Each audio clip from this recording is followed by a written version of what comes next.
Good morning, men. It's great to be with you on this Monday morning for Man Talk Monday.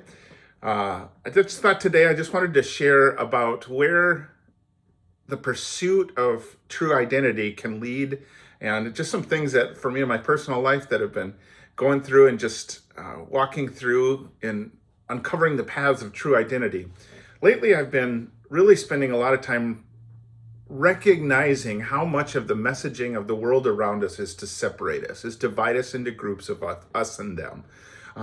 Everything from politics to religion to so many different things is to just see is to see division in people. You can see it in Facebook comments or whatever, social media comments or whatever. Everything is just an angsty against, and even those with good intentions, intending to get their communication across, it's all to try to get other people onto our team.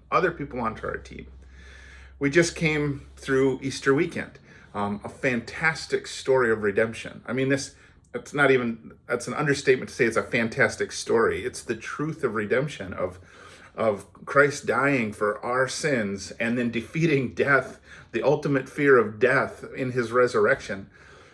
Even that sometimes can be seen as a point of an us and them. Well, I've been redeemed, so now I'm on this team. Now I can relax and go live a mediocre life because I can rest assured in the fact that I have eternal life. It's so much more than that. The redeemed life is one that's been restored or brought back to its original intent.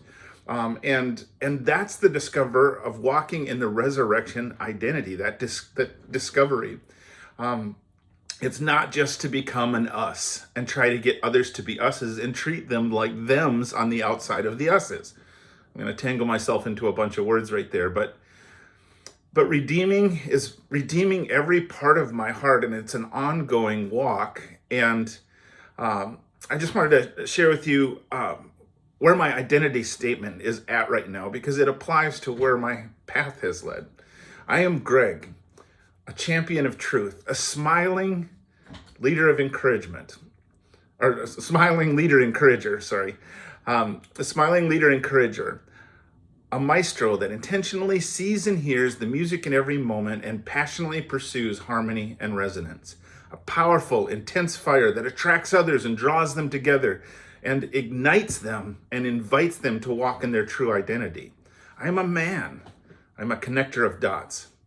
All those little phrases have unfolded over the last 3 years and have really contributed not just to who I am and how I feel about things and that type of thing, but it's been an actual path that has led me in different directions. And it's really been interesting how this has happened.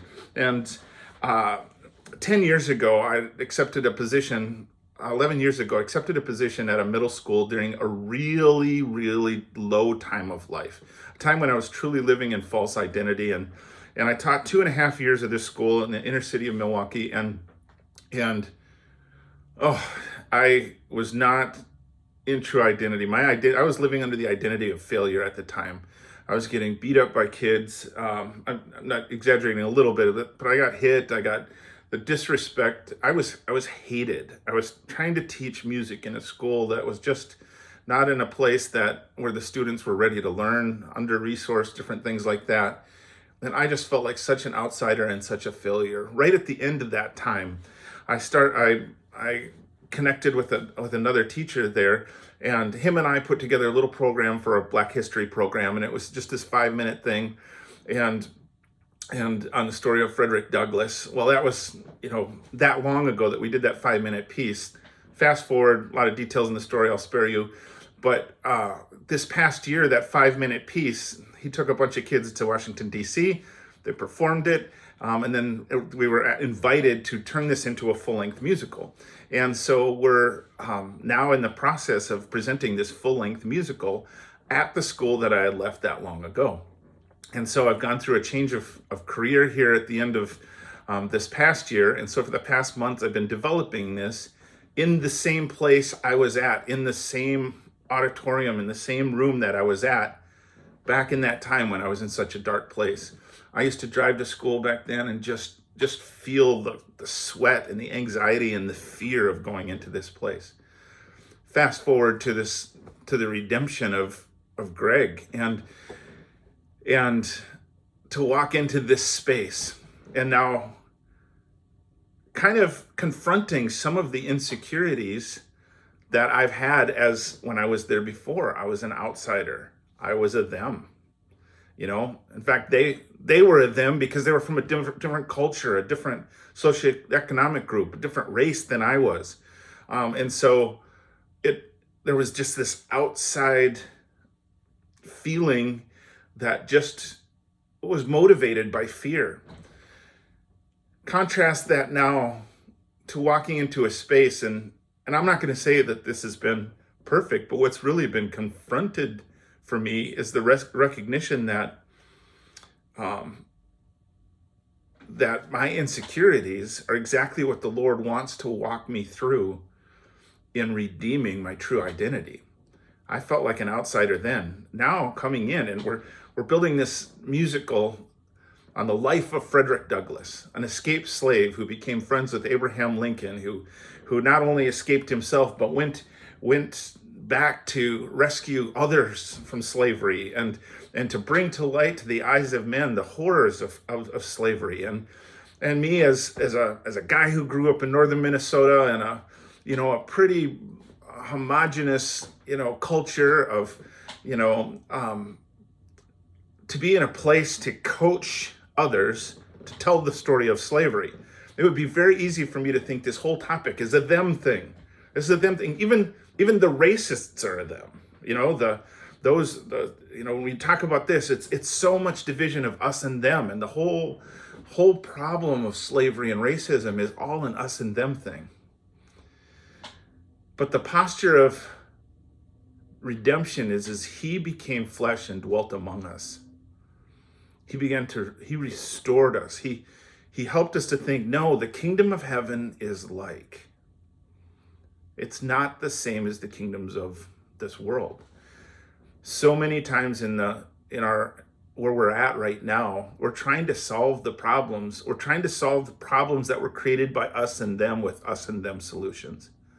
I'm even talking about with the noblest of intentions, we can have that posture. We're part of BraveHeart Men. This isn't us. Let's try to get more thems to become us's. I think the posture is that we're all us's trying to find our way to him. It's us and him, trying to find our way to the true identity of who we are, restored in him, restored in the relationship of a God who loves us. And then says, all right, Greg, you wanna walk out your true identity? Let's go to a really uncomfortable place where you have to depend on me every day. Man, I thought I had answers to some things, and I don't. I thought I had political positions on things. I don't. My whole thing is just to be those elements of my identity, to walk into this place with these 6th through 8th grade students, predominantly Black students, to talk to them about, to teach them to tell the story, to tell their story, but it's not their story, it's our story of this country and what's happened in our country in a way that is not accusational but invitational. There's the truth of the accusation of what was wrong, but here's an invitation to think differently.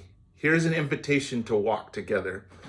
A part of my identity statement that is really coming alive is this powerful, intense fire thing. That was one of the first things 3 years ago that was part of my BraveHeart intensive experience of just understanding. It's a powerful, intense fire. I still wasn't even sure understanding it, but it's a fire that ignites, that turns people on to their ability to walk in true identity. It's inviting these kids to walk in true identity, not so they can be in us.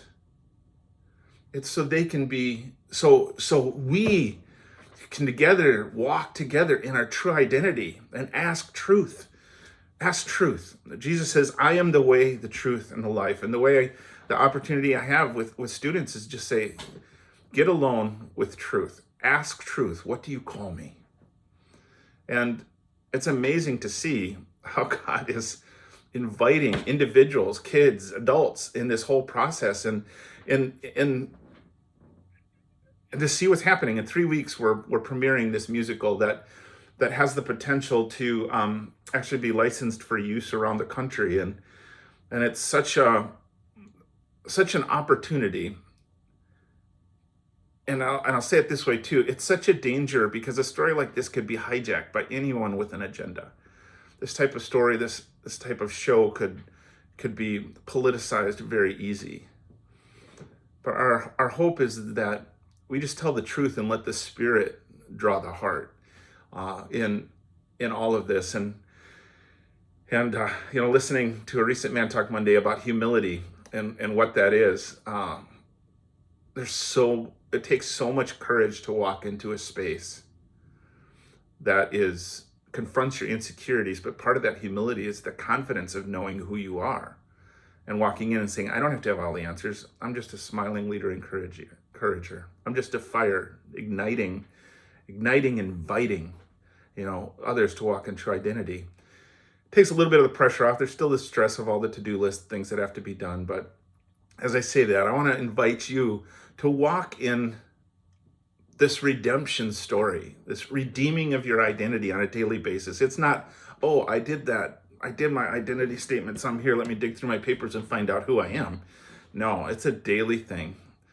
And so I just want to encourage you, invite you to this adventure. It's not a mediocre life. It's an adventure in discovering who we are. And it's all of us. The burdens God has put on your heart is not for a them. It's to bring your heart into the us of them and experience redemption together. Have a great week, men. The best is yet to come. It really is.